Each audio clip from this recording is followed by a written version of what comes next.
Amen.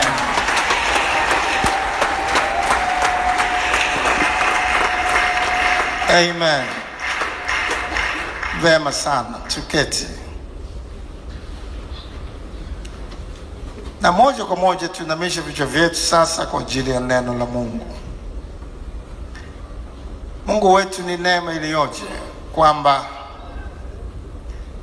tunazidi kusogelea mwisho kabisa wa mwaka huu 2019.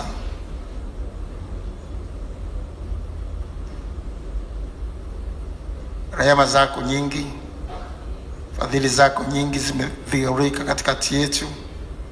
Ndiyo maana tuko mbele zako. Sema neno lako na viumbe wako tunasikia. Nampe kila mmoja wetu moyo sio tu wa kulisikia neno lako, lakini moyo wa kulitendea kazi,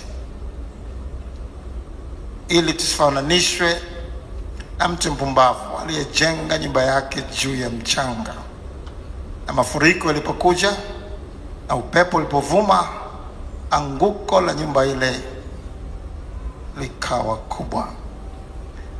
Umesema mtu mwenye akili aliyejenga nyumba yake juu ya mwamba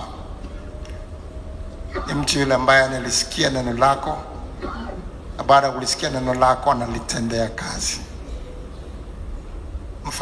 Mpe kila mmoja wetu basi neema ya kuwa miongoni mwa watu wenye akili ambao tutalisikia neno lako kwa makini na kulitendea kazi, ili tusiwe katika kundi la wapumbavu, katika jina la Yesu.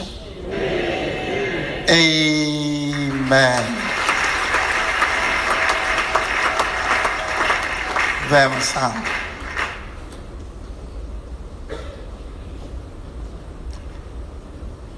Somo letu tunapokwenda kumalizia mwaka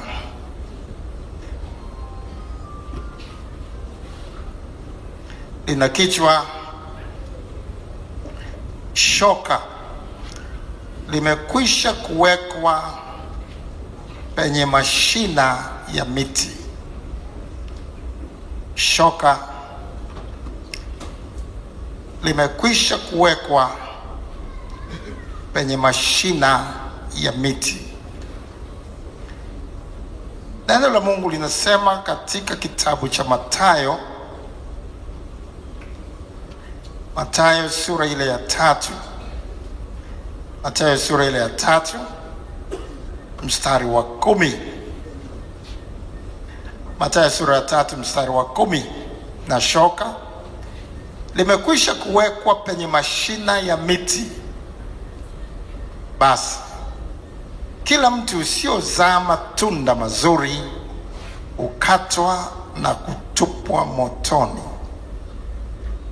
Na shoka limekwisha kuwekwa penye mashina ya miti, basi kila mti usiozaa matunda mazuri ukatwa na kutupwa motoni.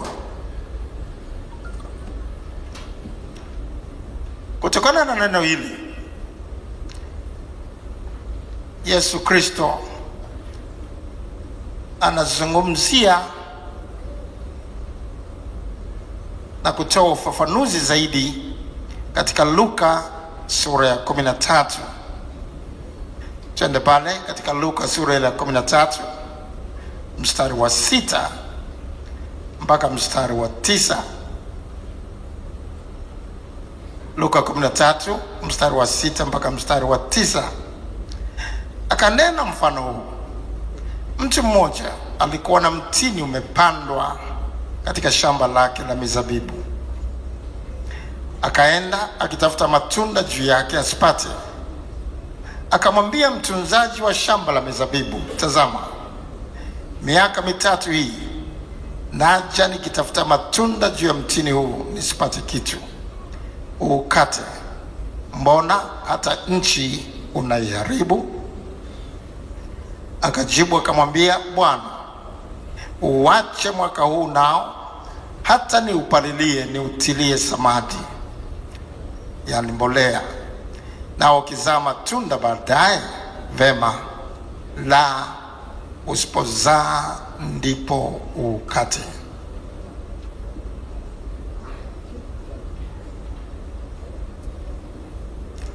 Anasema, tazama, miaka mitatu hii naja nikitafuta matunda juu ya mtini huu, nisipate kitu. Yesu Kristo hapa anazungumzia juu ya miaka mitatu. Manake kila mwisho wa mwaka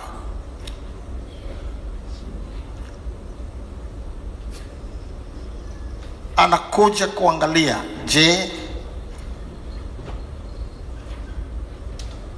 kuna matunda yamepatikana kwenye mtini huu?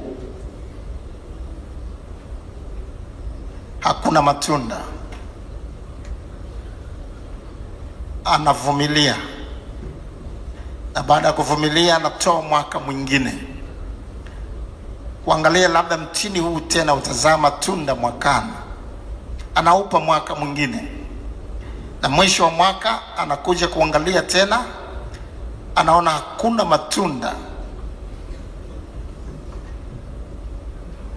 Kwa uvumilivu wake na neema na rehema zake, anatoa tena mwaka mwingine na kusema, labda mwaka unaofuata mtini utazaa matunda. Lakini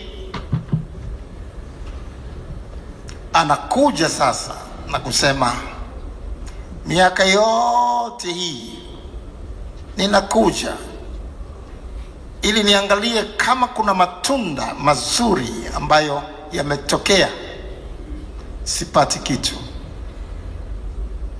Basi ni vema mti ukatwe, kwa sababu hauna faida. Shoka limekwisha wekwa kwenye mashina ya miti ya namna hii kwamba ikatwe. Ndugu zangu, katika neno la Mungu, Mungu anapozungumzia mti anazungumzia mtu. Yesu Kristo alimponya kipofu mmoja. Alivyomponya kipofu yule, kabla uponyaji kamilifu, baada ya kuwa amemfanyia huduma ya uponyaji, alimwambia, unaona nini? Akajibu, naona watu kama miti ikienda. Naona watu kama miti. Mahali pale inatufundisha jinsi ambavyo tunapoona juu ya mti kitajwa, mti unasimama au unakuwa unachukua unaelezea juu ya mtu. Hapa tunaona juu ya mtini, lakini kimsingi mtini hapa unazungumzia juu ya mtu. Mitini hapa inazungumzia juu ya watu. Shoka limewekwa kwenye mashina ya miti, inazungumzia shoka limewekwa kwenye mashina ya watu. Kila tunapofika mwisho wa mwaka kama huu, wengine tunachukulia kiwepesi sana kumaliza mwaka. Kama sasa hivi tumebakiza dakika tu kadhaa tuone mwaka mpya, tumalize mwaka huu.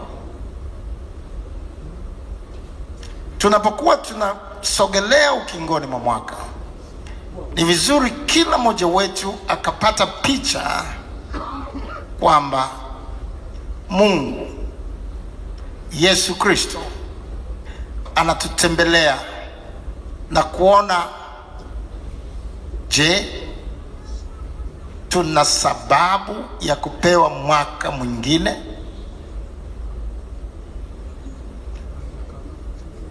Tuna sababu ya msingi ya kupewa mwaka mwingine? Sisi ambao tunapumua mpaka sasa,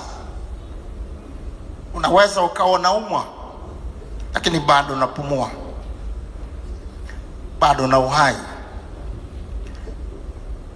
Tunapofikia wakati kama huu, ni muhimu kwa kila mmoja wetu kutafakari juu ya watu waliokufa tangu mwezi wa Januari mpaka sasa. Ndugu zangu, idadi ya watu wanaokufa kwa mwaka ni idadi kubwa sana. Kulingana na takwimu za kuaminika,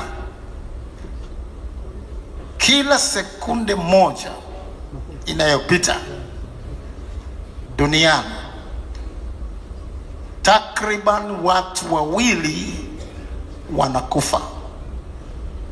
Kila sekunde moja takriban watu wawili wanakufa.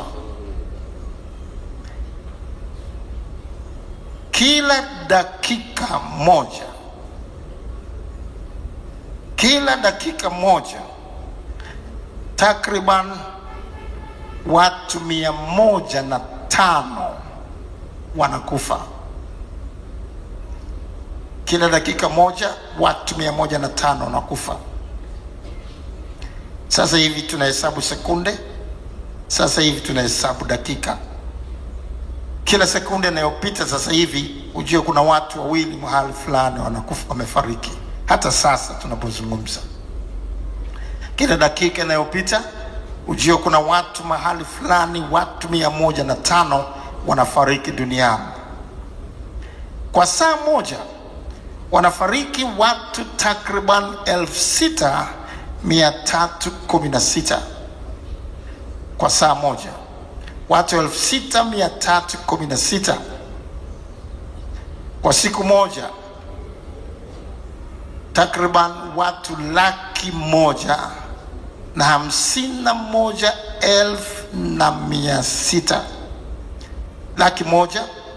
151,600 wanafariki kwa siku moja duniani.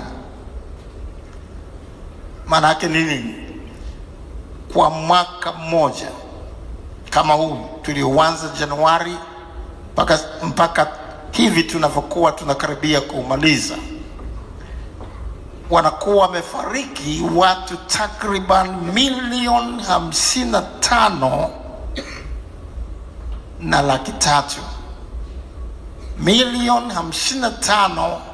55,300,000. Idadi hiyo ni karibu sawa na idadi ya Watanzania wote. Jaribu kuwaza idadi ya Watanzania wote kutoka Mwanza mpaka Ruvuma, kutoka Katavi mpaka Lindi na Mtwara, kutoka Mtwara mpaka Kilimanjaro na Arusha na Pwani na Zanzibar na Pemba. Idadi ya wakazi wote katika nchi hii ya Tanzania, idadi kama hii wamekufa tangu Januari mpaka wakati huu tunaposogelea kumaliza mwaka. Ndipo Mungu anataka tutafakari kila mmoja wetu, kwa nini wewe unaishi bado? Tunatakiwa kuwaza, wako watakatifu sana waliofariki katika idadi hii. Majuzi tumesikia juu ya mwinjilisti wa kimataifa aliyefanya kazi kubwa ya kutisha ya kushangaza Afrika, Reinhard Bonnke amelala pamoja na wengine wapatao zaidi ya milioni 55. Wako waombaji wazuri sana, wako watu waliokuwa na mtii Mungu katika kila neno walilokuwa wanalisoma, wako watu waliokuwa waaminifu wakitenda kazi ya Mungu kwa kujikana nafsi zao kwa namna ya kipekee sana, lakini hawa nao wamelala. Wako watu ambao walikuwa waaminifu kutumia kila talanta, kila kipawa walichopewa na Roho Mtakatifu kwa uaminifu mkubwa sana, lakini hawa nao ni miongoni mwa hawa wamelala, wamefariki dunia. Wako watu ambao moyo wa Mungu ulikuwa unapendezwa nao, wamelala, wamefariki dunia. Ndipo Mungu anataka tutafakari kila mmoja wetu, kwa nini wewe umepewa kuishi mpaka sasa? Na Mungu anasema wakati kama huu anakuja kuangalia maisha yetu. Anapozungumzia juu ya matunda mazuri, anazungumzia juu ya tabia zetu na utendaji wetu wa kazi ya Mungu. Anaangalia tangu Januari mpaka mwezi wa Desemba, mpaka siku ya mwisho ya Desemba. Je, umezaa matunda mazuri? Tabia yako imekuwaje? Na anasema amekuwa na kuvumilia sana. Ameyaona maisha yako ya ajabu ajabu katika miaka iliyotangulia, kwa sababu ni Mungu mwingi wa uvumilivu na rehema zake ni nyingi. Akasema ngoja nimpe tena mwaka mwingine. Lakini kila mwaka anaokupa, anaona maisha yako yanazidi kuwa mabaya zaidi, na anasema kwa namna ulivyo sasa, hata nchi unaiharibu. Ndipo anasema katika neno lake, shoka limewekwa kwenye mashina ya miti wakati kama huu. Na anatafakari upya, je, una haki gani wewe kuvuka mwaka na kuendea mwaka mwingine? Je, akupe mwaka mwingine uendelee kuiharibu nchi?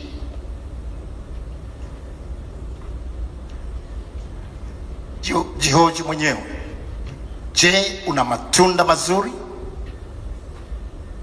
Tabia yako inampendeza Mungu? Jibu ni la.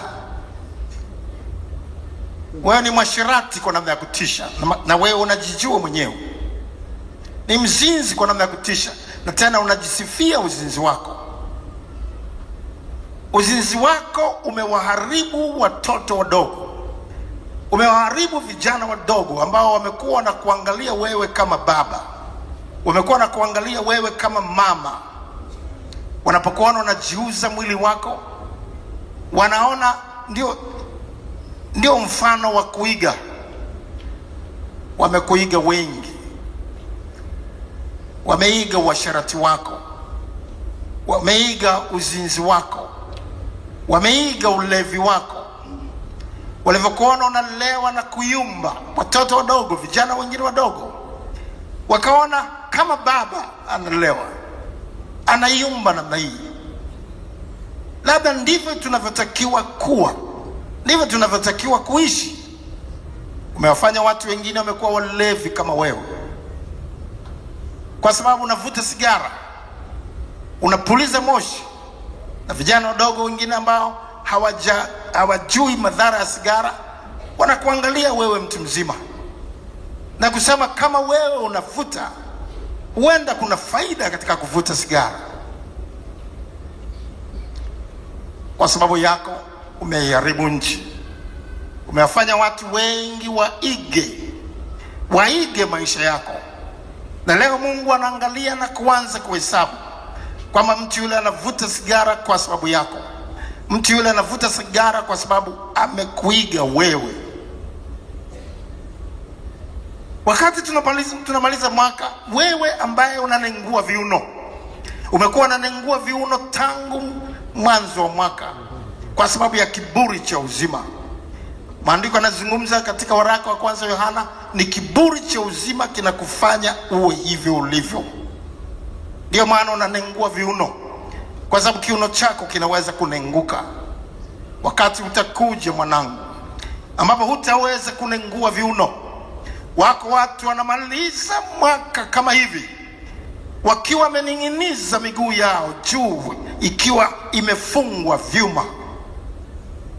Je, wanaweza kunengua viuno wale? Nenda katembelea hospitali, utaona wako watu ambao hawatamani hata kuweka mswaki, hawatamani hata kupiga mswaki, hawaoni hata maana ya kupiga mswaki, kwa sababu kila mahali kumeoza, kila mahali kunatisha, hali zao ni nzito na mbaya. Lakini wewe kwa sababu ya kiburi cha uzima umepewa uzima, wakati wengine wana hali nzito, wamening'inizwa miguu yao, wamepata ajali nzito na mbaya, miguu yote imevunjika, mifupa imevunjika, wamefungwa mavyuma kila mahali. Lakini wewe shukurani yako ni kunengua viuno. Shukurani yako ni kunengua viuno, halafu najirekodi ili watu wote wanapokuwa wanakuangalia, vijana wadogo na watu wengine ambao wanatamani kuwa watu wenye heshima zao katika jamii, waige unenguaji wako. Na Mungu anaangalia na kusema, kwa nini mwanamke huyu avuke tena mwaka 2020 aendelee kuniharibia viumbe wangu? Kwa nini? Na hata sasa kwa uvuvio wa Roho Mtakatifu ananituma kuzungumza na wewe mwanamke. Kwa nini upewe mwaka mwingine? Upewe mwaka mwingine ili uendelee kunengua viuno? Ndio shukurani yako kwamba zaidi ya watu milioni 55 wamefariki tangu Januari, lakini shukurani yako wewe kwa Mungu ni kunengua viuno, kwamba wewe ni mjanja sana, kwamba wewe ni mtu mwenye akili sana kuliko walioko hospitali ambao wamepata ajali na wamening'inizwa miguu yao, kwamba wewe ni mjanja sana kuliko wale walioko mahututi, tabani, wanagugumia, hawajui dakika moja inayofuata itakuwaje. Wako katika vyumba vya uangalizi maalum, wako katika vyumba vya watu mahututi ambao wanahitaji uangalizi maalum, lakini wewe haujakuweko kule, na shukrani yako ni kunengua viuno. Mungu anasema mwaka mmoja alikupa akakuvumilia, akaja tena akaangalia mwaka mwingine, bado unaendelea kuishi maisha yale yale, hujabadilika. Akaja tena katika mwaka mwingine, anaendelea kukuangalia, bado anaona maisha yako ni yale yale, na sasa anatafakari wakati wa kuendea mwaka mwingine. Anasema yatosha, shoka imewekwa kwenye mashina ya miti.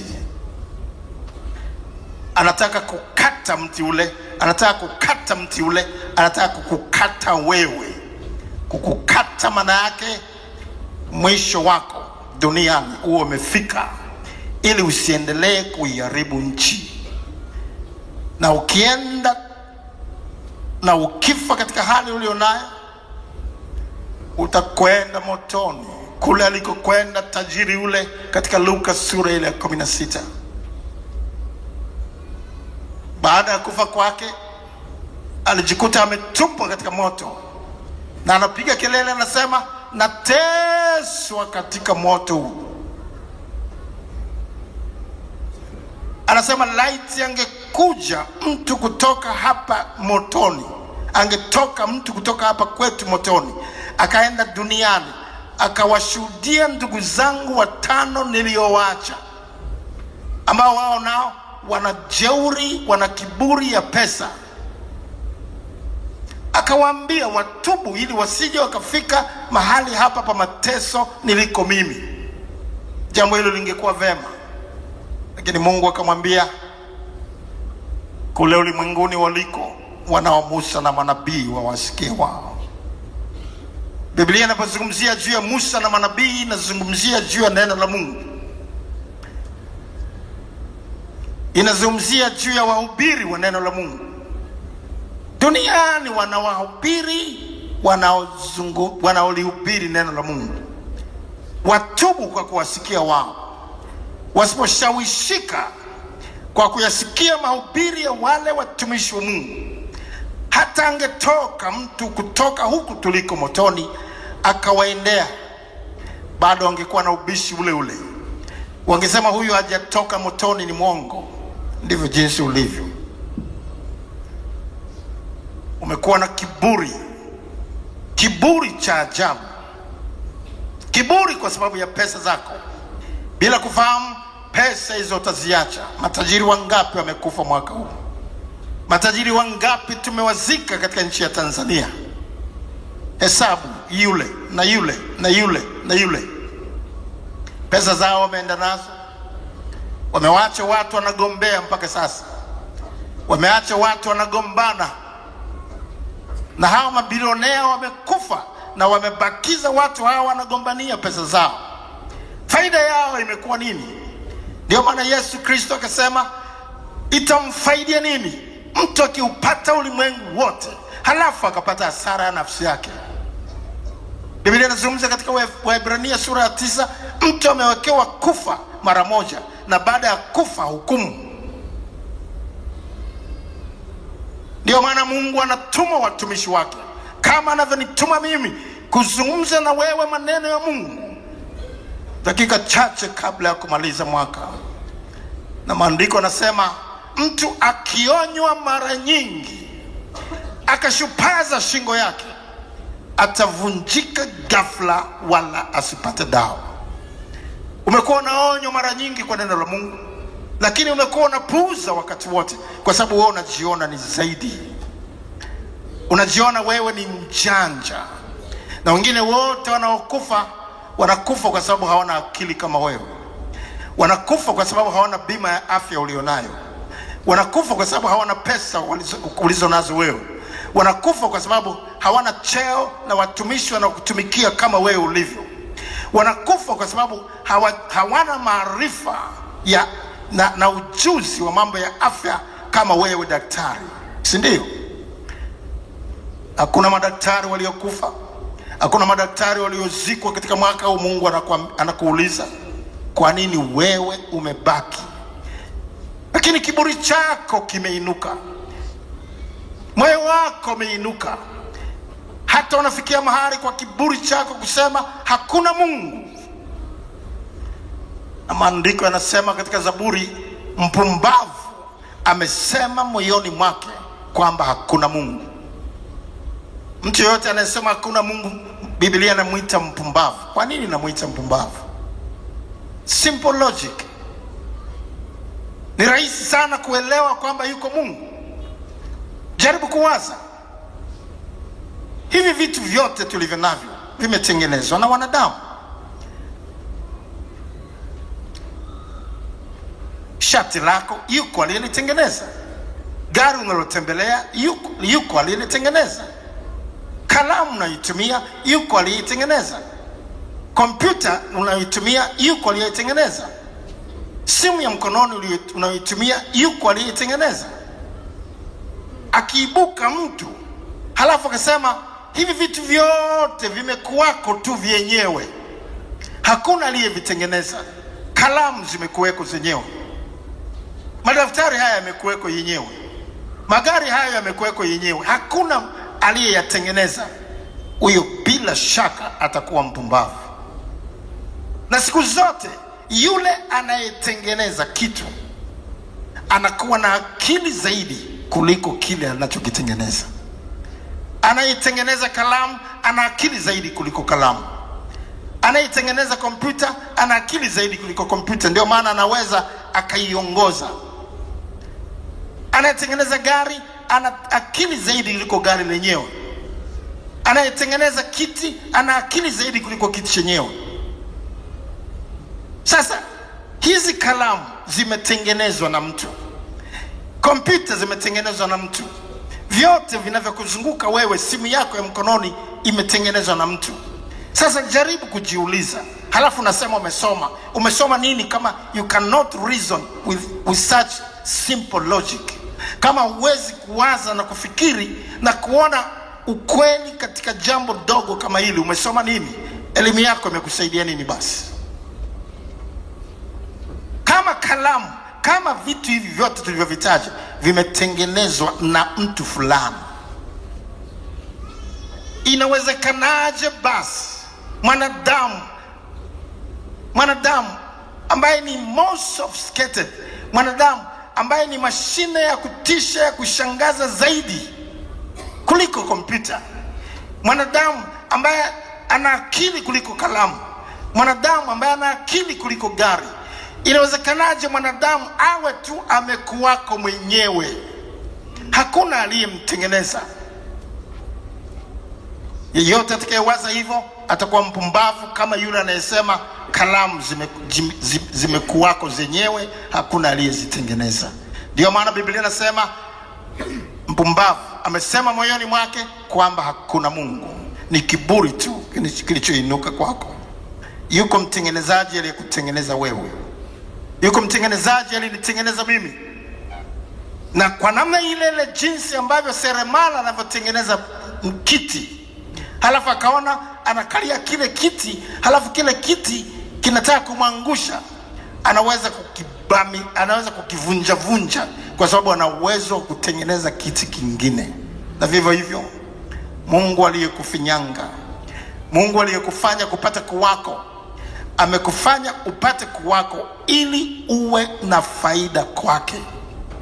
Kwa namna ile seremala anavyotengeneza kiti ili kiwe na faida kwake, kwa namna ile mtengenezaji wa gari anavyotengeneza gari ili limpe faida, Mungu amekutengeneza ili uwe na faida kwake, ili ufanye mapenzi yake. Kiti kitafanya mapenzi ya yule aliyekitengeneza. Gari litafanya mapenzi ya yeye aliyelitengeneza. Na vivyo hivyo Mungu amekuumba, amekufanya upate kuwako, maana huyu ndiye mtengenezaji wa watu. Mungu ni mtengenezaji wa watu. Biblia inasema katika Waebrania, Mungu mtengenezaji wa watu. Tunasoma katika Waebrania, Biblia inasema, Waebrania sura ile ya 3, Waebrania sura ile ya 3, Waebrania sura ile ya 3, tunasoma katika mstari wa Waebrania sura ile ya 3 mstari wa kwanza mpaka mstari ule wa 4. Kwa hiyo ndugu watakatifu wenye kuushiriki mwito wa mbinguni, mtafakarini sana mtume na kuhani mkuu wa maungamo yetu Yesu, aliyekuwa mwaminifu kwake yeye aliyemweka, kama Musa naye alivyokuwa katika nyumba yote ya Mungu. Kwa maana huyo amehesabiwa kuwa amestahili utukufu zaidi kuliko Musa, kama vile yeye aitengenezaye nyumba alivyo na heshima zaidi ya hiyo nyumba. Sasa angalia kwa makini mstari wa 4. Maana kila nyumba imetengenezwa na mtu, ila yeye aliyevitengeneza vitu vyote ni Mungu. Vile vile unavyoona magari yameandikwa made in Japan, made in USA. Kila mtu alistahili kupewa chapa ya made by God. Mtu huyo ametengenezwa na Mungu, na yeye aliyekutengeneza amekutengeneza ili umpe faida, ili ufanye yaliyo mapenzi yake, sio ufanye yaliyo mapenzi yako. Kiti kikifanya mapenzi yake kinavunjwa. Na Mungu anasema amekuja kwako mwaka wa kwanza, mwaka wa pili, anaangalia tabia yako haijabadilika. Bado ni mzinzi vile vile, bado ni mwasherati vile vile, bado ni mlevi vile vile, kiburi chako kiko vile vile. Na Mungu amekuwa anakupeleka katika misiba mbalimbali ili ujifunze. Kwenye misiba, wakati watu wanazika, huwezi kumwona mtu ananingua viuno. Hata kuvaa nguo nzuri, watu wanapata shida, wanapata ukakasi, wanajitundika tu makanga. Kwa sababu unapoona huyu mtu aliyekuwa kama wewe na zaidi ya wewe sasa anatumbukizwa, halafu udongo unatupwa kumfukia, kwa namna ile mbwa anavyoweza kufukiwa, ndipo unapochukia hata maisha. Ndipo unapoona kumbe maisha haya hayana maana. Na ndivyo ambavyo umekuwa nakwenda kwenye misiba, utatafakari kwa muda mfupi juu ya hatima ya maisha yako, lakini baada ya pale unarudia yale yale. Una dini na unajivunia dini yako, kwamba mimi dini yangu ni namba moja, dini yangu ndiyo ya kwanza. Dini yako ya kwanza imekusaidia nini? Mbona haijakupa kushinda ulevi? Mbona haijakupa kushinda pombe? Mbona haijakupa kushinda sigara? Hata wapagani ambao hawana dini wamekuwa nafuu kuliko wewe. Wako wapagani ambao hawalewi kama wewe, wako wapagani ambao hawavuti sigara kama wewe, wako wapagani ambao sio washirati na wazinzi kama wewe ulivyo. Dini yako imekusaidia nini basi? Unasema mimi ni mchungaji, mimi ni padri, mimi ni naimba kwaya. Sawa. Mimi ni askofu, vema. Lakini uaskofu wako umekusaidia nini basi? Mbona haujakupa uwezo wa kushinda dhambi? Mbona haujakupa uwezo wa kufanya mapenzi ya Mungu? Mungu anapita, anaangalia mtu mmoja mmoja. Ndio maana amekufanya uisikie sauti hii. Popote pale uliko, amewakusanya viumbe wake tunapomaliza mwaka, na kila mmoja anamsikizisha sauti hii kwamba Mungu anakukagua. Anakukagua moyo wako, anakagua maisha yako. Amekupima katika mizani na umeonekana umepungua. Anasema shoka limekwisha wekwa kwenye mti, shoka limewekwa kwenye shina kwenye shina lako wewe. Wakati wote Mungu ataamuru shoka lile likate maisha yako. Na anasema pale tuliposoma katika Mathayo, baada ya kukatwa utatupwa motoni. Ndio mwisho wako. Ndio mahali ambapo wanakwenda wenye viburi kama wewe. Ndio mahali ambapo wanakwenda watu ambao ndani yao hawana unyenyekevu.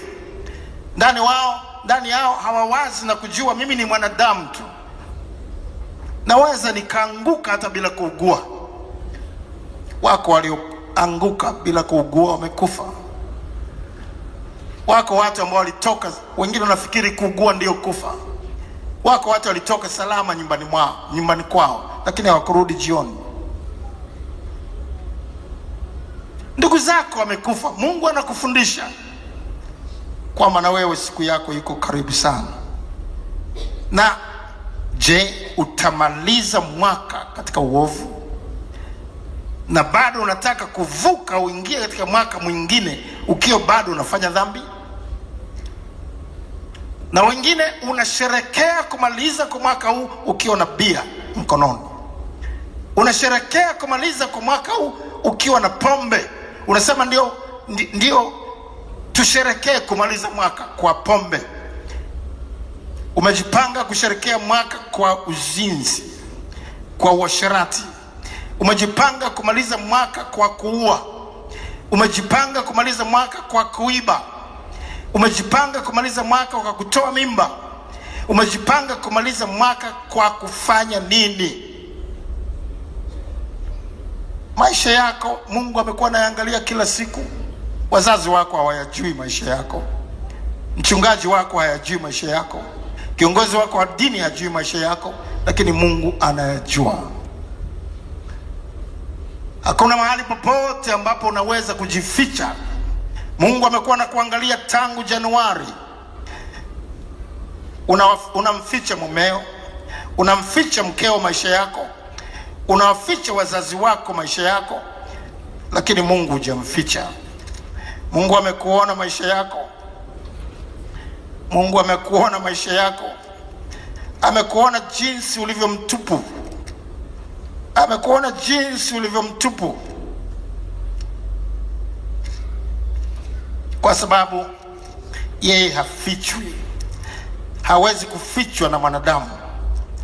Hata ungeenda wapi, hata ungejificha wapi, bado Mungu anakuona.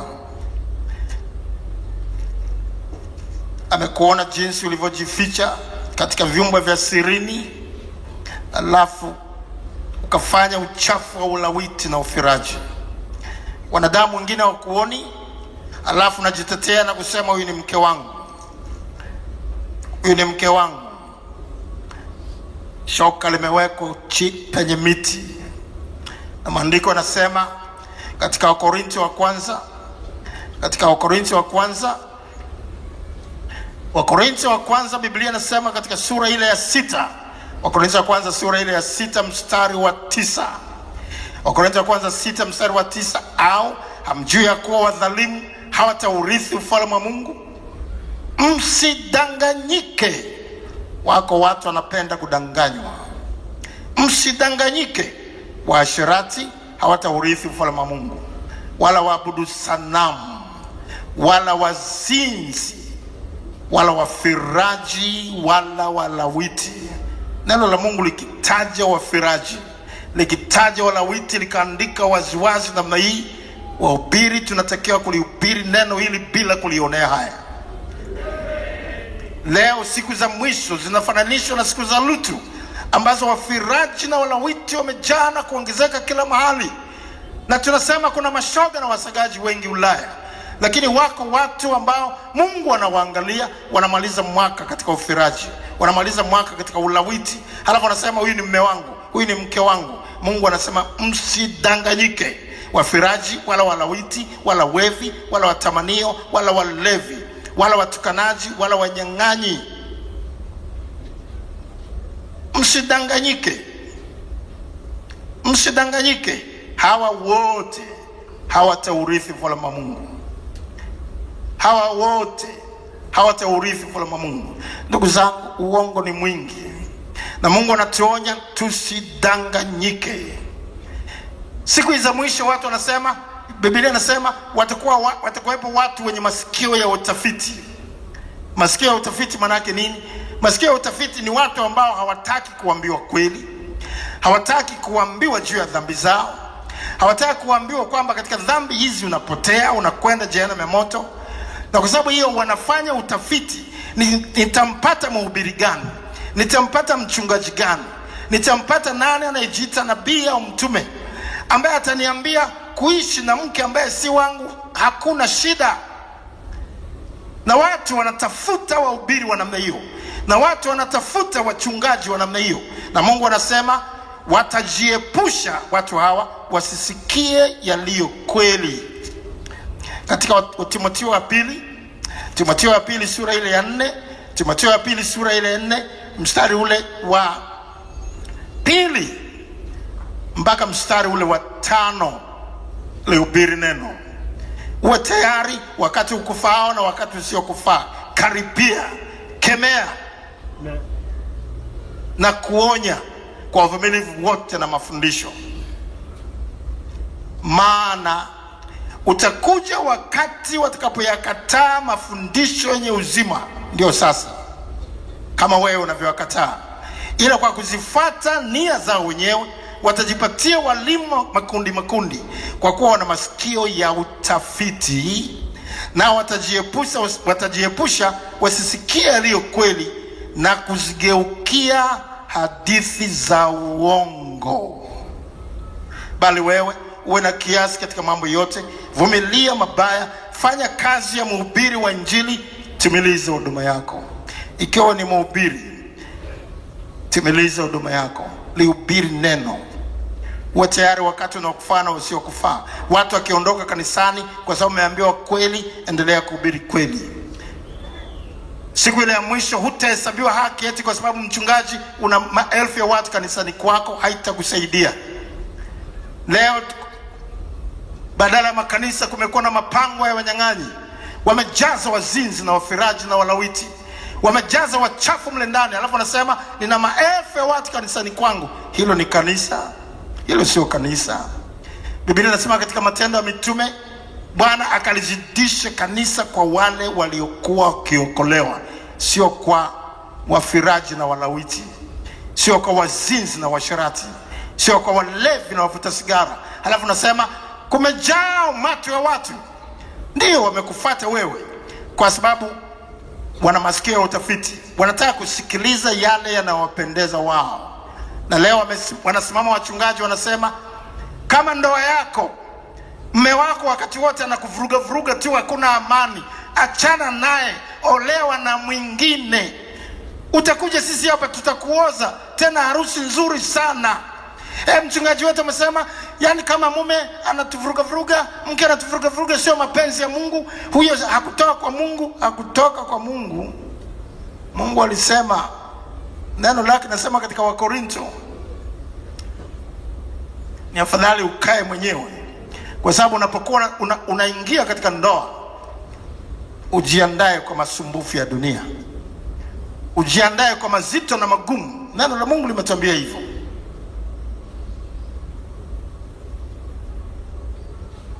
Na hawa wanakuambia hakuna shida, unaweza kuolewa tena. Uolewe wakati mke wako bado, uolewe wakati mume wako bado yupo. Mchungaji amesema hamna shida, atanifungisha ndoa. Mchungaji wewe hana mbingu. Wewe mchungaji ambaye unawadanganya watu waache waume zao, waache wake zao, na wamewafungisha ndoa watu wengine. Mungu anasema, kwa nini akupe mwaka mwingine wewe mchungaji? Kwa nini akupe mwaka mwingine wewe unajiita askofu? Kwa nini akupe mwaka mwingine wewe unajiita mtume na nabii? Nabii gani? Leo kuna manabii uchwara wamejaa duniani. Mungu akisema siku za mwisho manabii wengi wa uongo watakuweko na watadanganya wengi, na watu hawajui hata kupambanua nabii. Nabii ni rahisi. Hakuna nabii katika maandiko. Niambie nabii gani ambaye alikuwa hakemei dhambi? Sifa ya kwanza ya nabii ni nabii anakuwa mkali juu ya dhambi. Nabii haivumilii dhambi. Nabii, ukisikia Isaya, injili ya Isaya, neno la Mungu kutoka kwa Isaya, anazungumzia dhambi. Dhambi. Msikilize Isaya anavyohubiri. Msikie, huyu ndio nabii. Na wewe ujipime, wewe unajiita nabii, jipime kwa nabii Isaya. Isaya sura ile ya kwanza, sikiliza mahubiri ya Isaya. Isaya sura ile ya kwanza kuanzia mstari wa 3 kuendelea. Sikiliza mahubiri ya nabii. Ng'ombe amjua bwana wake, na punda ajua kibanda cha bwana wake, bali Israeli hajui, watu wangu wafikiri. Ole wake taifa lenye dhambi. Huyu ndio nabii. Watu wanaochukua mzigo wa uovu, wazao watenda mabaya, watoto wanaoharibu. Wamemwacha Bwana, wamemdharau yeye aliye mtakatifu wa Israeli, wamefarakana naye na kurudi nyuma. Mbona mnataka kupigwa hata sasa, hata mkazidi kuasi? Kichwa chote ni kigonjwa, moyo wote umezimia. Tangu wayo wa mguu hata kichwani hamna uzima ndani yake, bali jeraha na machubuko na vidonda vitokavyo usaha. Havikufungwa, havikuzongwazongwa, wala havikulainishwa kwa mafuta. Nchi yenu ni ukiwa, miji yenu imeteketezwa kwa moto. Nchi yenu wageni wameila mbele ya macho yenu, nayo ni ukiwa, kama kwamba imeangamizwa na wageni. Mstari wa 10 anaendelea, anasema, lisikieni neno la Bwana, enyi waamuzi wa Sodoma. Tegeni masikio, msikie sheria ya Mungu wetu, enyi watu wa Gomora. Mstari wa 15 kuendelea, nanyi mkunjuapo mikono yenu, nitaficha macho yangu nisiwaone, na mwombapo maombi mengi sitasikia. Mikono yenu imejaa damu. Huyu ndio nabii. Jiosheni, jitakaseni, ondoeni uovu wa matendo yenu usio mbele za macho yangu. Acheni kutenda mabaya, jifunzeni kutenda mema, takeni hukumu na haki. Anaendelea kusema mstari wa 18 kuendelea, haya njoni tusemezane, asema Bwana. Dhambi zenu zijapokuwa nyekundu sana, zitakuwa nyeupe kama theluji. Zijapokuwa nyekundu kama bendera, zitakuwa kama sufu. Kama mkikubali na kutii, mtakula mema ya nchi, bali kama mkikataa na kuasi, mtaangamizwa kwa upanga, maana kinywa cha Bwana kimenena haya. Huyu ndio nabii. Na kila anayejiita nabii Tanzania, tumpime kwa nabii Isaya, tuwapime kwa manabii hawa. Kila nabii alikuwa na ubiri na kuwaonya watu juu ya dhambi na hukumu itakayokuja. Akisimama Elia yuko hivyo, akisimama Yohana Mbatizaji yuko hivyo, akisimama Mika, akisimama Yeremia ni hivyo hivyo. Yeyote anayemwona hapa anaitwa nabii katika maandiko.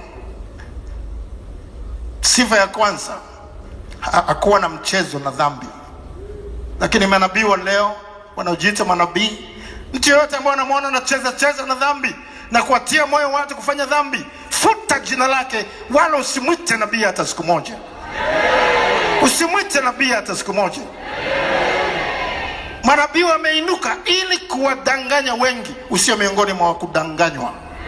Yangalia maisha ya manabii, watu wazinifu, wako baadhi yao wazinifu, wachafu, wanatetea uzinzi, wanatetea uchafu, wameacha wake zao, wanawake wengine, halafu wanasimama kwenye mimbari, wana ujasiri wa kuhubiri wakati wameacha wake zao.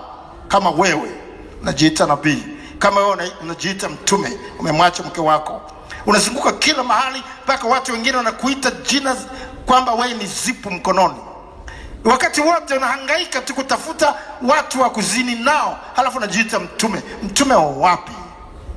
Mtume kwa mfano wa nani katika maandiko? Mtume kwa mfano wa nani?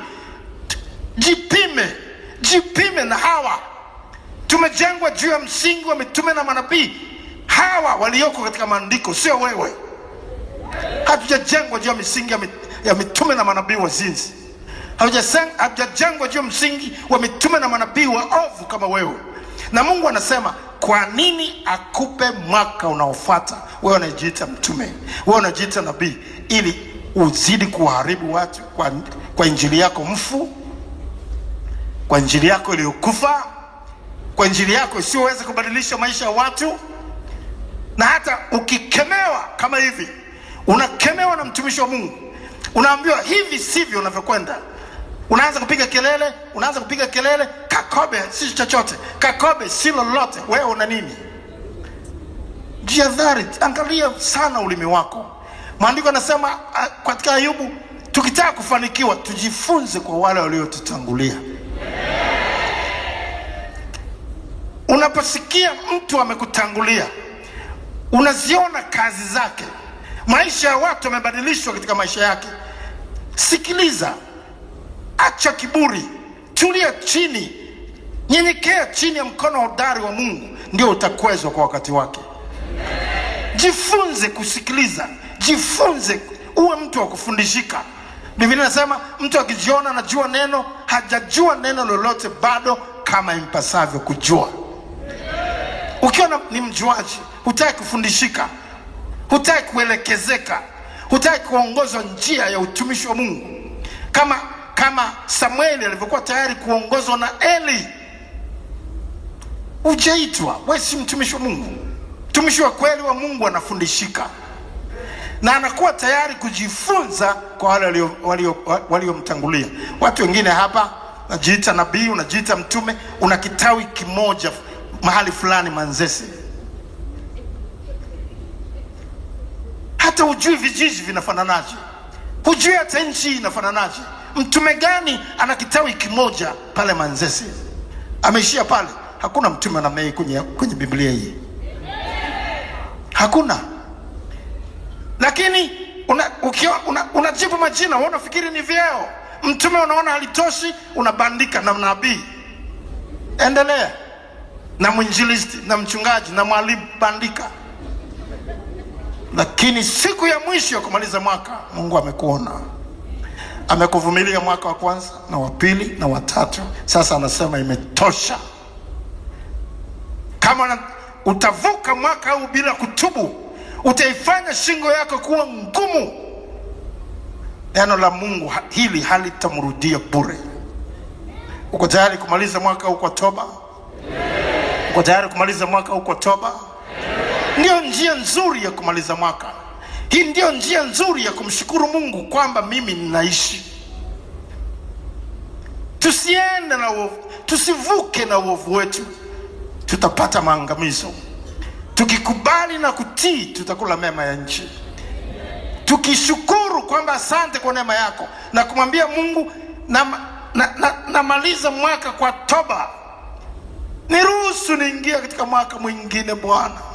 Mtu huyo akasema, alivyomsikia anasema, hebu tu ukate mti. Akasema, hapana, naomba tu nihurumie, naomba tu nivumilie, nipe mwaka mwingine niupalilie, niutilie samadi. Kama hautazaa matunda ndipo ukate. Maana yake nini? Maana yake Mungu nihurumie, na tubu, sitaki tena. Nimejiangalia na kuona kweli maisha yangu hayafai. Nimekuwa ni mtu ambaye nafundishwa lakini siyatendei kazi maneno yako. Na wewe unaweza kuwa unajihesabia haki unapomaliza mwaka. Unasema mimi sinywi pombe, mimi sivuti sigara, mimi nimeokoka. Ndio. Baada ya kuokoka unafanya nini? Baada ya kuokoka unaishi maisha namna gani? Mungu anakuangalia. Na bado Mungu anakuangalia kwamba unaharibu nchi kwa tabia yako, kwa uasi wako na ujeuri wako na ukaidi. Watu wanapoingia kanisani wanakuangalia wewe aliyekukuta mbishi, muasi, mkaidi. Uasi ni dhambi, ni uasi. Waraka wa kwanza Yohana sura 3 mstari wa 4, Biblia inasema kila atendaye dhambi afanya nini? Uasi. Kwa kuwa dhambi nini? Ni uasi. Tunapotubu dhambi maana yake tunatubu uasi. Tunakataa uasi. Tunaacha uasi. Tunasema kuanzia sasa uasi basi. Katika Waefeso, wenye dhambi wanaitwa watoto wa kuasi au wana wa uasi.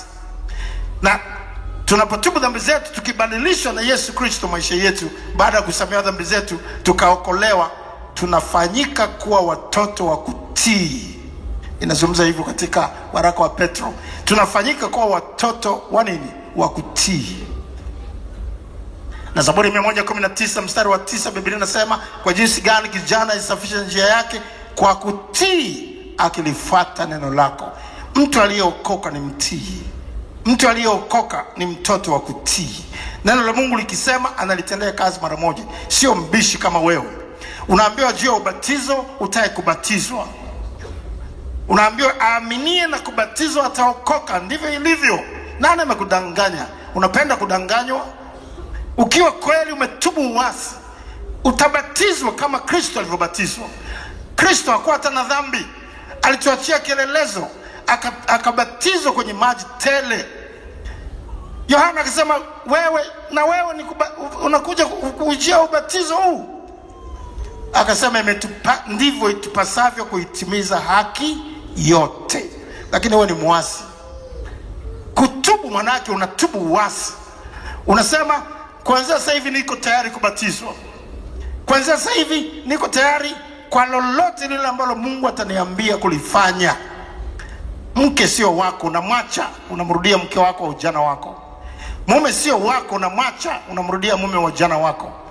Unaacha kila kitu. Kutubu ni kugeuka. Kutubu ni kuacha. Mithali 28:13, asifichaye dhambi zake hatafanikiwa, bali aziungamae na kufanya nini? Na kuziacha atapata rehema. Ukiziungama dhambi zako sasa na kuziacha utapata rehema. Na dhambi sio tu dhambi hizi za kutenda ambazo tumezungumza habari zake. Biblia inasema katika Yakobo, ajuaye kutenda mema na kwake huyo hayatendi, kwake huyo ni dhambi. Kama Mungu anasema ombeni bila kukoma, lakini wewe unaona watu wengine wanaenda kwenye maombi halafu ushiriki kwenye maombi, wewe unaishi katika dhambi. Biblia inasema sehemu nyingine, hasha Bwana nisikutende dhambi kwa kuacha kuombea watu wengine. Watu wengine wanahusika kipekee katika kanisa lako la FGBF, ni waombaji kipekee. Wanaenda powerhouse, wanaenda kila mahali kuomba. Mahali popote wakiitwa kuomba unafurahia maombi, lakini wewe maombi ni mzigo. Halafu unasema unaenda mbinguni. Mbingu ya nani? Mbingu ya nani? Kwa sababu ya ulegevu wako, kwa sababu ya maisha yako ya ajabu yasiyokuwa ya maombi. Mungu anasema hata nchi unaiharibu, kwa sababu watu wanapookoka, wanapokuja kanisani, wanakuangalia wewe, uombi wakati ni wa zamani, na wanajifunza tabia zako. Wewe ambaye huendi kushuhudia mitaani, Mungu anasema damu ya watu wale itatakwa mikononi mwako, kama huendi kuambia juu ya uovu wao kwamba watubu. Lakini mchungaji wako amekuwa anazungumza tena na tena, umekuwa unamwangalia kama kasuku anayeimba, kama wimbo mzuri unaopendeza. Anakwambia tunatakiwa kwenda mitaani, tunatakiwa kwenda kuhubiri, tunatakiwa kwenda kushuhudia, tunatakiwa kuhakikisha wale watu wanaokuwa wamekata shauri tunawafuatilia mpaka wasimame na kuwa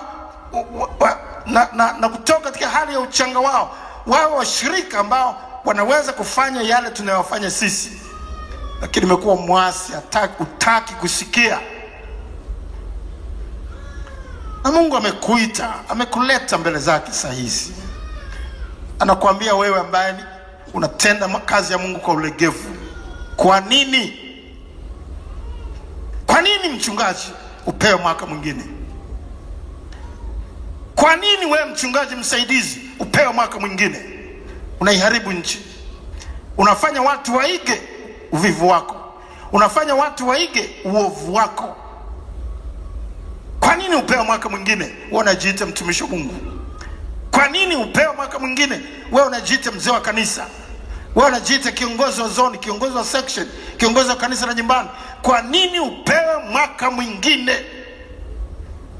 Shoka limewekwa kwenye mashina ya miti, na mti huo ni wewe. Je, utamaliza mwaka katika uovu? Utamaliza mwaka katika uasi? Unajiita Mkristo wakati ufanani na Kristo.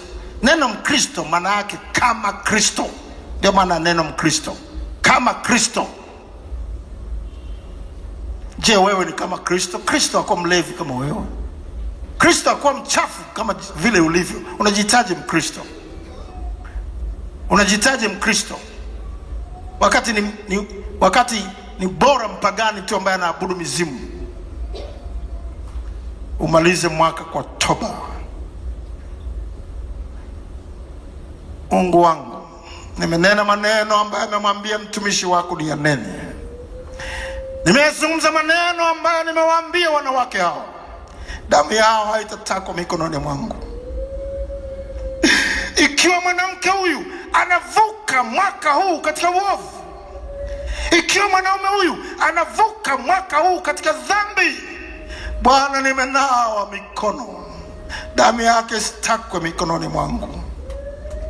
Lakini umhesabia haki, umhesabia heri mtu yule ambaye atasema, Baba, ninakushukuru kwa sababu watu zaidi ya 155,000 wamekufa, lakini mimi ni nani Bwana? Sistahili.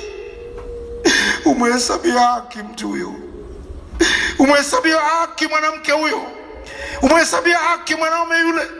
Umsamehe dhambi zake na umpe uwezo wa kuishi maisha na kupendeza wewe. Umwokoe katika ghadhabu yako ya kutupwa kwenye jehanamu ya moto.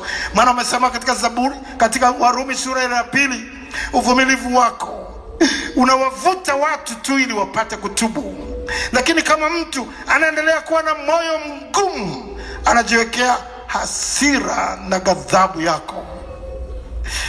Mungu, umemvumilia mwanamke huyu na mwanaume huyu.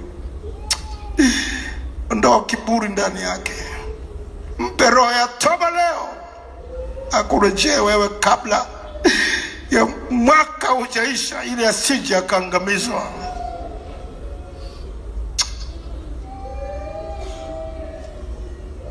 Heri wanaolia leo, maana kesho atacheka. Heri wanaolia leo, maana kesho atacheka. Jililieni nafsi zenu. Wakati mbaya unakuja mbele yako, wakati mbaya unakuja mbele yako. Hakuna watu watakaomwona Mungu bila utakatifu. wa Ibrania 12:14. Wachafu kama wewe, hata wangetiwa moyo na wachungaji, haitawasaidia. Wachungaji hao hawana mbingu, mitume hao hawana mbingu. Mbingu ni ya Kristo ambaye ameliweka neno lake hapa. Na wanazunguka katika makanisa, unafikiri na kule wamezidi mno kukemea dhambi, ngoja nihamie kwingine. Pokea hadithi hizo za uongo. Mungu anakuonya usidanganyike. Maisha yako hayatakupa tiketi ya kumwona Mungu. Wewe ambaye unasema, Bwana, sitaki kumaliza mwaka katika uasi na jeuri na kiburi.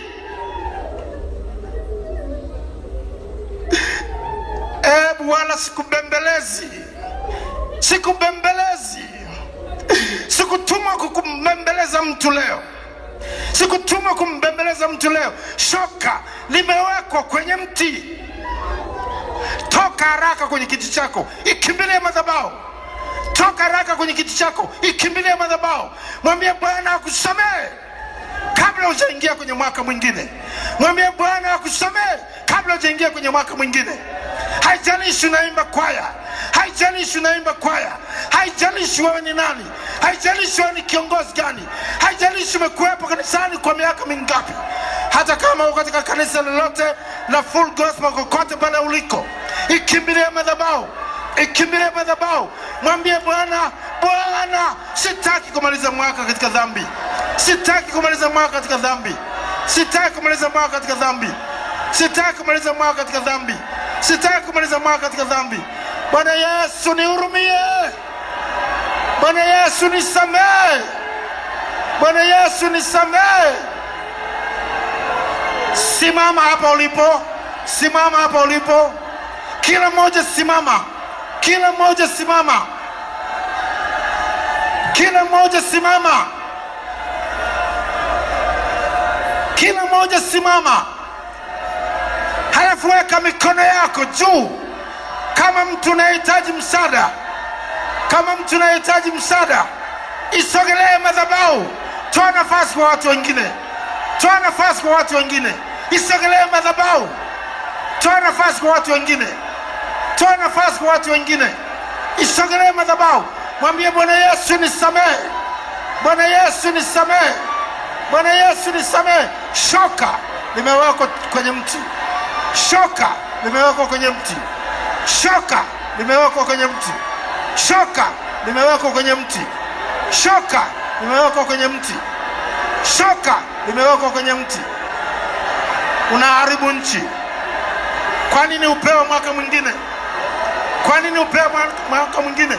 Ili uendelee kulewa, ili uendelee kufanya uzinzi, ili uendelee kufanya uchafu, ili uendelee kufanya uovu. Mwambie Bwana, Bwana nisamehe. Bwana nisamehe. Bwana nisamehe. Bwana nisamehe.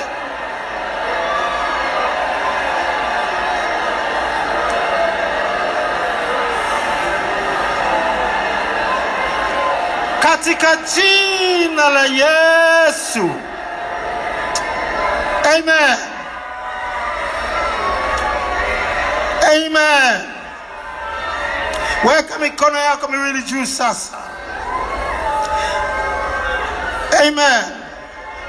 Hata kama wewe unafuatilia sauti hii kwa njia ya mtandao, popote pale uliko, unafuatilia sauti hii ukiwa katika ibada ya mkesha kama hii katika kanisa lolote la FHBF nchini, unajijua ni mtu unahitaji toba kabla ya kumaliza mwaka. Weka mikono yako miwili juu sana, miwili juu, Mungu aione. Kama mtu unahitaji msaada, weka mikono miwili juu sana, Mungu aione. Usijihesabia haki yoyote. Mwambie Mungu unahitaji msaada wako. Kisha sema maneno haya kwa bidii. Sema haya maneno sasa. Sema, Mungu wangu, hakika mimi ni mbaya. Mimi ni mchafu. Ni mwovu. Umeniona ni mti usiofaa. Ni kweli sijakuzalia matunda mazuri. Ninaiharibu nchi. Sina haki ya kupewa mwaka mwingine. Nimewaharibu watu wengine. Wamenifuata mimi. kwa ubahili wangu. Sitaki kulipa zaka, sitaki kutoa sadaka kwa ajili ya kazi ya Mungu, sitaki kushuhudia, sitaki kufanya maombi ili watu waokoke. Bwana Yesu, mimi ni mwovu, ni mlevi, ni mchafu, ni mvuta sigara, ni mwongo, msengenyaji, nimejaa umbea, nina kiburi, sina unyenyekevu ndani yangu, nimejaa dharau. Bwana Yesu, dhambi zilizojaa ndani yangu ni nyingi mno. Nitue mzigo wa dhambi, nitue mzigo wa dhambi, nisivuke katika mwaka mwingine nikiwa na dhambi hizi. Bwana Yesu, Bwana Yesu, nisamehe, nisamehe. Nimekuhuzunisha wewe. Umewatuma watumishi wako ili wanionye, ili wanikaripie, lakini nimekuwa na jeuri wakati sina kazi yoyote ya kuonyesha. Sikutaka kuwasikia ambao wamefanya kazi, wamefanya kazi yako kwa uaminifu. Bwana Yesu, nisamehe. Sitaki kuingia na kiburi hiki. Bwana Yesu, nisamehe. Bwana Yesu, nisamehe.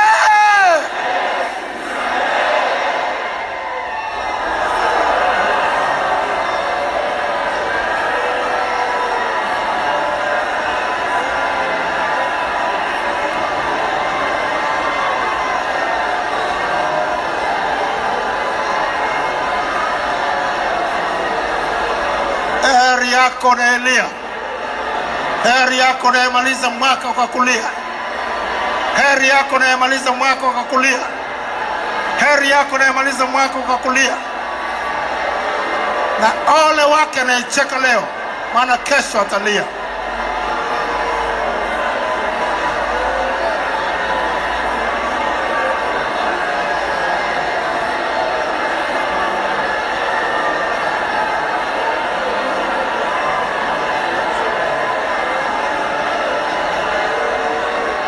Katika jina la Yesu, amen. Weka mikono yako miwili juu sasa. Tulia mbele za Mungu. Tulia wakati naomba kwa ajili yako. Weka mikono yako miwili juu. Baba, wasamehe hawa, kila ambaye amekuja kwako kwa moyo wa toba, akijua ni neema kwamba watu zaidi ya milioni 55 wamefariki. Bwana umsamehe, Bwana umsamehe, maana alitenda hayo kwa ujinga na kwa kutokuwa na imani. Lakini kila mmoja umpe neema ya wokovu. Yeye ambaye hajaokoka upate kumwokoa, na yeye ambaye amekwisha okolewa awe mbali na dhambi, aanze mwaka kwa upya. Wafanye wale ambao hawakuwa watoto wako kuwa watoto wako sasa, wasio wana wa ibilisi tena. Ondoa uasi ndani ya mioyo hii.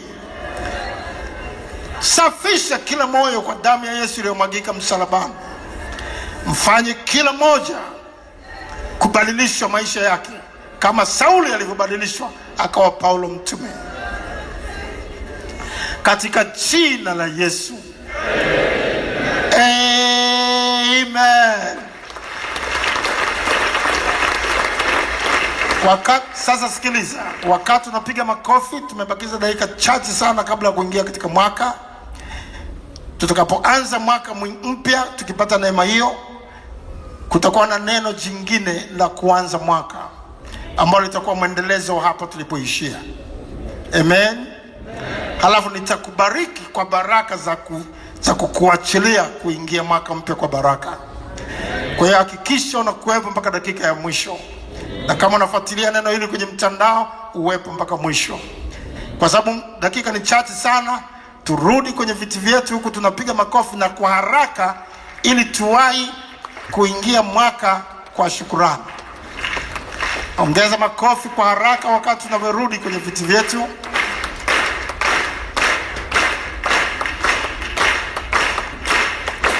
Makofi hayo hayatoshi kwa Roho Mtakatifu.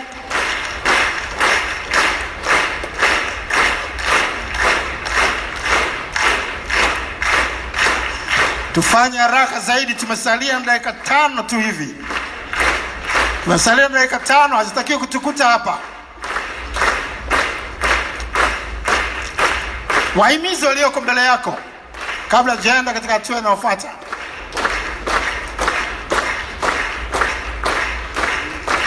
Ongeza makofi, ongeza makofi, ongeza makofi kwa Roho Mtakatifu.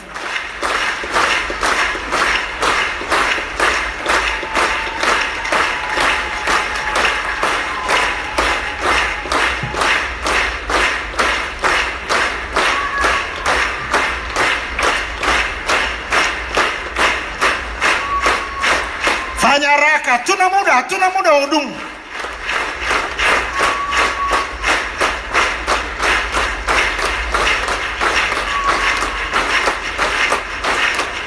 Amen. Sasa nisikilize. Kama nilivyosema, tumesalia na dakika sasa zinakuwa 4 na sekunde. Tunapoimba wimbo huko ufupi sana, Baba nasema asante, utamimina moyo wako kwa Bwana na mwambie Bwana, asante kwa sababu umenisamehe. Asante kwa sababu unanipa kibali cha kuingia mwaka mwingine. Alafu wakati unashukuru, utaanza kushukuru kwa sauti kali, imani na piga kelele. Utaonyesha shukrani zako kwamba Bwana, asante kwa sababu umenipa nafasi nyingine, milioni 55 wa kupata nafasi ulionipa. Bwana, nisaidie ninapoingia katika mwaka mwingine, nisiwe tena mwovu kama nilivyomaliza mwaka 2019. Utakuwa na lalama mbele za Mungu, na itakapokuwa inaingia saa 6 juu ya alama, utasikia ngoma zinapiga. Alafu screen kwa wale walioko hapa na hata wewe ambaye uko unafuatilia kwenye mtandao, utaona maneno yanakuja, hongera kwa kuona mwaka mpya. Utajua tayari tumeingia katika mwaka mpya wa 2020. Na kwa sababu hiyo utazidi kupaza sauti ya shukrani kwamba Mungu amekupa neema ya kuona mwaka 2020. Na tutalalama namna hiyo kadiri Roho anavyokusaidia. Hebu weka mikono yako miwili juu sasa. Baba, ninasema asante. Baba, ninasema asante Baba.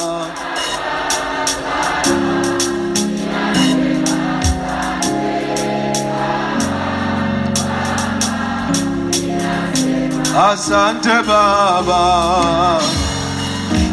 Amen. Hatuimbi muda mrefu hapa, kwa hiyo paza sauti yako sana, kwa sababu vyombo vitupu vitabaki hapa. Halafu utaanza kulalama, na muda sio mrefu baada ya hapo tayari tutakuwa tunaingia mwaka mpya, maana tuna kama dakika 2 tu zimesalia. Kwa hiyo hatuna muda mrefu wa kuimba, na tutaachia vyombo. Halafu vyombo vikiachiwa unalalama, halafu tayari ngoma hizo za kuingia katika mwaka mpya inapogota tu saa 6 juu ya alama, unaposikia shangwe hizo na screen maneno kwamba umeingia katika mwaka mpya, utazidi kupaza sauti yako. Twende haraka tena. Baba, ninasema asante Baba, ninasema asante Baba. Baba, asante. Asante Baba, Baba, Baba, kushukuru kwa moyo Baba, Baba, Baba. Lalama, lalama.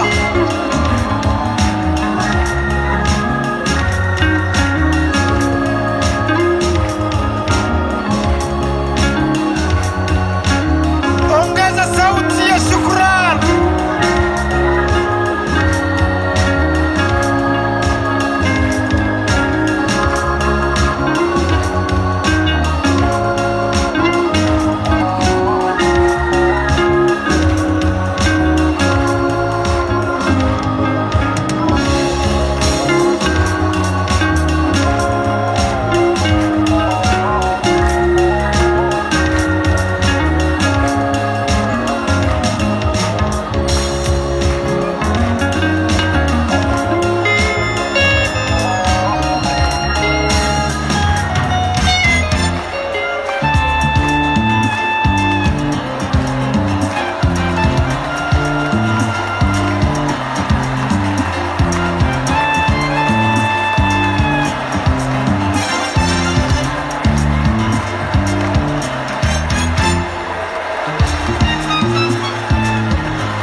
katika jina la Yesu. Amen. Ongeza makofi kwa Kristo, ongeza makofi kwa Yesu Kristo, ongeza makofi kwa Roho Mtakatifu kwa kuona mwaka. Hakika Mungu ni mwingi wa rehema. Ongeza makofi mengi kwa kuona mwaka 2023.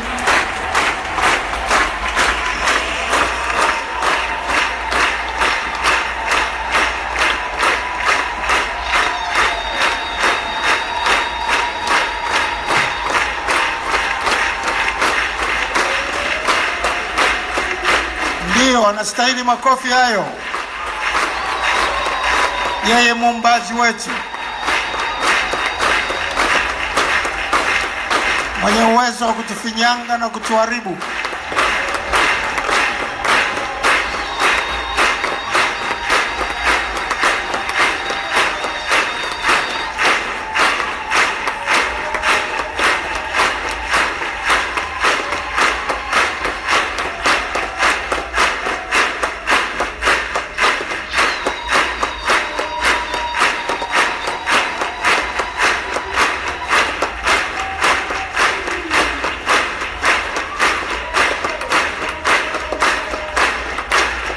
Katika jina la Yesu.